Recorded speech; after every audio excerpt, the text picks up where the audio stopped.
Assalamualaikum warahmatullahi wabarakatuh. Waalaikumsalam warahmatullahi wabarakatuh. Warahmatullahi wabarakatuh. Selamat pagi anak-anak, bagaimana kabarnya hari ini? Pagi Bu. Pagi, Bu. Alhamdulillah baik. Allah. Alhamdulillah. Kalau begitu, sebelum kita memulai pembelajaran pada pagi hari ini, alangkah lebih baiknya kita berdoa terlebih dahulu. Kepada Mbak Mutia, silakan untuk memimpin doa. Baik Ibu, mari teman-teman sebelum pembelajaran dimulai kita berdoa terlebih dahulu. Berdoa dimulai. Berdoa selesai. Baik, terima kasih kepada Mbak Mutia yang sudah memimpin doa. Oh ya, anak-anak jangan lupa untuk melakukan presensi pada link Google Formulir yang sudah Ibu kirimkan melalui WhatsApp Group. Nah, sebelum lanjut, kita menyanyikan lagu Indonesia Raya terlebih dahulu ya. Baik Bu. Baik, Bu.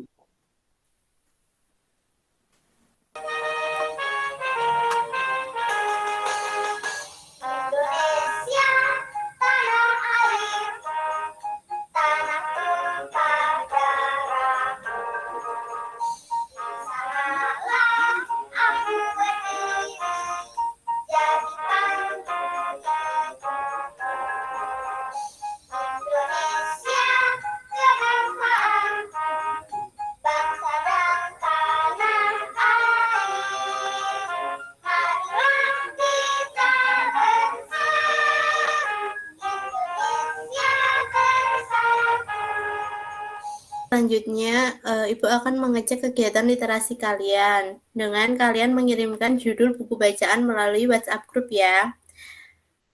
Selanjutnya, Ibu mau bertanya, adakah yang masih ingat kemarin kita mempelajari apa saja? Saya Bu. Ya, apa Maya? Jadi kemarin sudah belajar tentang menggali isi dan amanat pantun. Iya, pintar sekali. Masih pada ingat ya berarti. Nah, untuk sekarang kita akan belajar tentang teks non-fiksi dan juga menemukan pokok pikiran pada teks non-fiksi. Adapun tujuan pembelajarannya, yaitu diharapkan anak-anak mampu memahami konsep-konsep yang saling berkaitan pada teks non-fiksi dan mampu menemukan pokok pikiran pada teks non-fiksi. Iya, baiklah, Nana. Di sini Bapak akan memberikan kalian sebuah materi berupa bacaan. Nanti Bapak meminta beberapa dari kalian untuk membacakannya. Baik, apakah sudah terlihat materi yang Bapak berikan? Sudah Pak. Sudah ya. Baik. Nah, di sini Bapak sudah memberikan sebuah bacaan. Lalu Bapak di sini akan meminta terlebih dahulu kepada Mas Hendri. Nah, Mas Hendri untuk membacakan paragraf pertama. Ayo, bisa nggak membacanya? Ayo, udah lancar belum? Coba dibaca Mas Hendri. Baik, Pak. Semua makhluk hidup memerlukan lingkungan tertentu untuk memenuhi kebutuhannya. Lingkungan adalah segala sesuatu yang berada di sekitar makhluk hidup. Sebuah lingkungan terdiri atas bagian yang hidup dan bagian tak hidup. Bagian yang hidup di sebuah lingkungan terdiri atas tumbuhan, hewan, dan makhluk hidup lainnya. Bagian lingkungan yang tak hidup terdiri atas cahaya matahari, air, udara, dan tanah. Iya, pinter Mas Hendri. Di rumah sering membaca ya, Mas? Sudah lancar membacanya? Ya, bagus. Pak. Iya, mantap. Lalu untuk paragraf kedua, Bapak ingin ke Mbak Rara. Nah, Mbak Rara bisa membacakan, Mbak? Apakah Mbak Rara ada? Oh iya, silahkan baca, Mbak.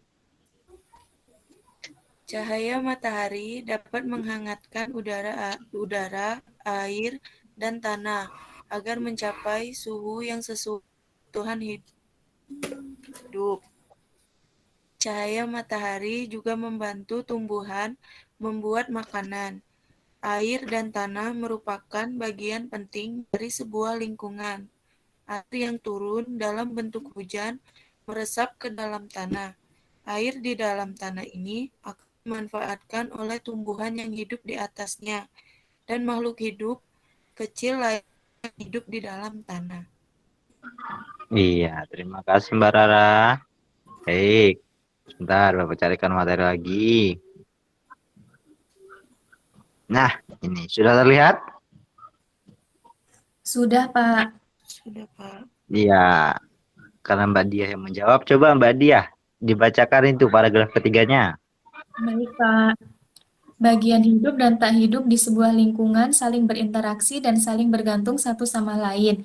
Interaksi antara makhluk hidup dan benda-benda tak hidup di sebuah lingkungan disebut ekosistem.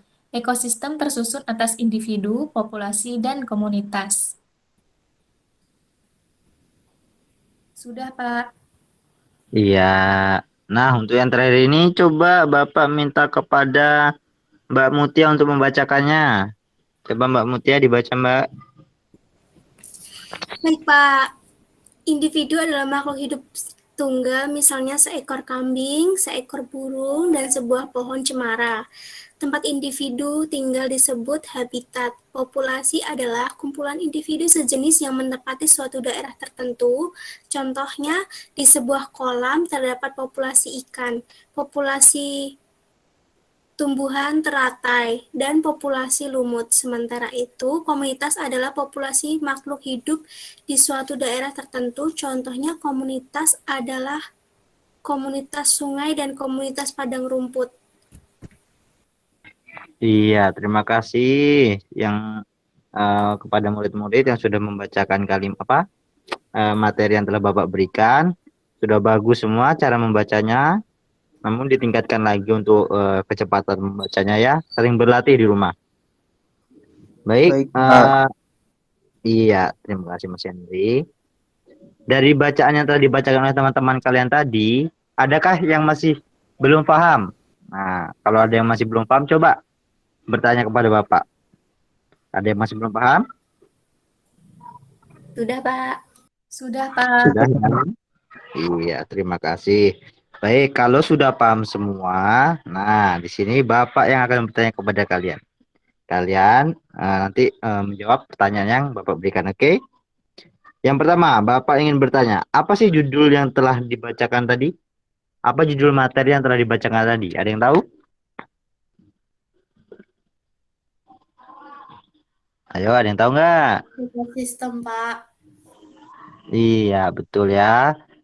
Judul materi tadi yang dibacakan yaitu ekosistem. Nah, dari bacaan tadi, ada yang tahu nggak? Ekosistem itu terdiri dari apa saja? Ayo.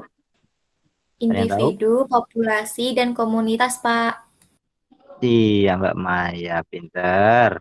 Ya, benar ya. Jadi itu tadi merupakan bagian-bagian dari ekosistem. Nah, untuk teman-teman yang lain, murid-murid Bapak yang lain yang belum menjawab, mulai besok harus rajin menjawab biar bisa mendapatkan nilai yang bagus ya. Ya, bagus. Nah, anak-anak, selanjutnya Ibu akan menampilkan slide PowerPoint tentang teks non-fiksi. Nah, apa itu teks non-fiksi? Teks non-fiksi adalah karangan yang dibuat atas dasar fakta atau hal yang benar-benar terjadi dalam kehidupan sehari-hari. Non-fiksi merupakan sebuah karangan yang dihasilkan dalam bentuk cerita nyata atau cerita kehidupan sehari-hari yang dituliskan menjadi sebuah cerita. Nah, anak-anak, setelah Ibu menjelaskan tentang pengertian teks non-fiksi, sekarang Ibu akan memberikan teks yang berjudul jenis makanan hewan. Vergara pada hari na kada mag-uirnes sama ni mubi araso ya. Lubos vergara pada hari ako menembuti ay nailat sagutan. Iya, baik. Harus anak-anak akhir harus sama bahan. Jadi pokok paragraf pertama itu jenis makanan hewan yang dikelompokkan menjadi 2. Ya, tepat sekali. Terima kasih Mas Henry sudah berani menjawab dengan baik dan benar. Ayo selanjutnya, pokok pikiran paragraf kedua. Ibu minta buat Mbak Mutia mencoba untuk menjawab. Baik, Bu. Ide pokok paragraf kedua yaitu bagian tumbuhan yang sering dimakan hewan. Ya, tepat sekali. Terima kasih Mbak Mutia. Baik, Dan Bu. untuk paragraf ketiga, Ibu minta untuk Mbak Maya menemukan pokok pikiran pada paragraf tersebut. Ayo silahkan Mbak Maya. Baik, Bu. Jadi, paragraf ketiga pokok pikirannya, hewan yang kecil menjadi mangsa hewan yang lebih besar. Ya, tepat sekali. Terima kasih anak-anak yang sudah berani menjawab dengan baik dan benar. Nah, selanjutnya, Ibu akan memberikan penjelasan tentang bagaimana menemukan pokok pikiran pada teks non-fiksi. Nah, Ibu akan menjelaskan tentang bagaimana menentukan ide pokok dalam teks non-fiksi. Ide pokok adalah inti permasalahan dari suatu teks, dan ide pokok berisi gagasan dasar mengenai suatu hal atau kejadian yang ingin disampaikan oleh pembuat teks, dan untuk dapat menemukan ide pokok dari teks, perlu membaca teks dengan seksama. Jadi, sebelum kita menemukan pokok pikiran, kita harus bisa membaca teks tersebut dan memahaminya ya anak-anak. Nah, anak-anak, setelah Ibu menjelaskan materi tentang teks non-fiksi, selanjutnya Ibu akan memberikan LKPD kepada kalian untuk kalian kerjakan ya. Nah, apakah LKPD-nya sudah terlihat di dalam slide kalian, anak-anak? Sudah, Bu. Ya, baik. LKPD ini berfungsi untuk mengukur sejauh mana kalian paham tentang materi yang telah Ibu jelaskan tadi. Paham, anak-anak? Paham, Bu. Nah, setelah itu, dari hasil teks non-fiksi yang telah kalian buat, sekarang Ibu minta buat salah satu dari kalian untuk membacakan teks hasil non-fiksi yang telah kalian buat. Ayo sekarang Ibu minta Mbak Fioni Rara untuk membacakan hasil teks tersebut.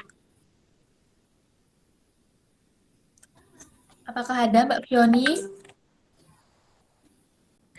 Kelinci merupakan hewan yang sering dijadikan sebagai hewan peliharaan dan hewan pedaging.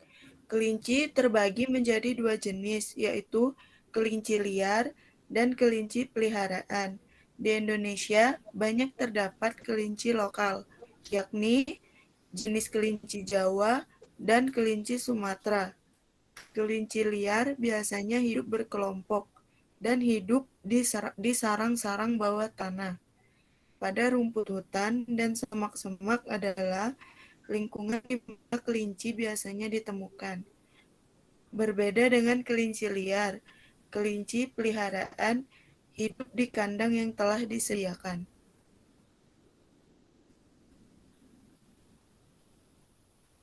Terima kasih Mbak Rara telah berani untuk membacakan teks hasil non-fiksi yang kamu buat ya. Anak-anak, alhamdulillah pembelajaran pada pertemuan ini sudah selesai. Sebelum Ibu menyimpulkan, apakah ada dari kalian yang ingin mencoba menyimpulkan? Tidak, Bu. Tidak, Bu. Baik kalau begitu. Jadi kesimpulan pembelajaran pada pagi hari ini yaitu kita sudah belajar tentang teks non-fiksi. Teks non-fiksi merupakan karangan yang dibuat atas dasar fakta atau hal yang benar-benar terjadi dalam kehidupan sehari-hari. Non-fiksi merupakan sebuah karangan yang dihasilkan dalam bentuk cerita nyata atau cerita kehidupan sehari-hari yang dituliskan menjadi sebuah cerita. Nah, anak-anak, setelah itu Ibu akan membagikan link soal evaluasi untuk kalian kerjakan melalui Google Form ya. Baik, Bu. Baik, untuk selanjutnya Ibu akan melakukan refleksi. Jadi, hari ini kita sudah belajar tentang apa saja? Tentang teks non-fiksi, Bu. Iya, ada lagi? Menentukan ide pokok. Ya, benar. Terima kasih, Nurdiana. Jadi, hari ini kita sudah belajar tentang teks non-fiksi dan menemukan ide pokok pada teks non-fiksi. Baik, untuk selanjutnya, untuk tindak lanjut kegiatan hari ini, Ibu minta kalian berdiskusi dengan orang tua kalian tentang membuat pertanyaan dan menyajikannya dalam peta pikiran. Kemudian, kalian tuliskan dalam buku tulis, lalu difoto kirimkan ke Ibu ya. Iya, Bu. Siap, Bu. Baik, untuk mengakhiri pembelajaran pada hari ini, Baiknya kita berdoa terlebih dahulu. Ibu minta untuk Wisnu memimpin doa. Baik, Bu. Baiklah teman-teman sekalian, untuk mengakhiri pelajaran kita pada hari ini, marilah kita berdoa menurut kepercayaan kita masing-masing. Berdoa dimulai. Doa selesai. Sudah, Bu. Ya, terima kasih Wisnu. Terima kasih untuk semuanya yang sudah hadir dalam pertemuan kali ini. Semoga ilmu yang kita pelajari hari ini bisa bermanfaat untuk kedepannya nanti. Baik, Ibu, mohon maaf dalam perkataan atau perbuatan. Ibu akhiri. Wassalamualaikum warahmatullahi wabarakatuh. Waalaikumsalam warahmatullahi wabarakatuh. Waalaikumsalam warahmatullahi wabarakatuh. Terima kasih, Bu.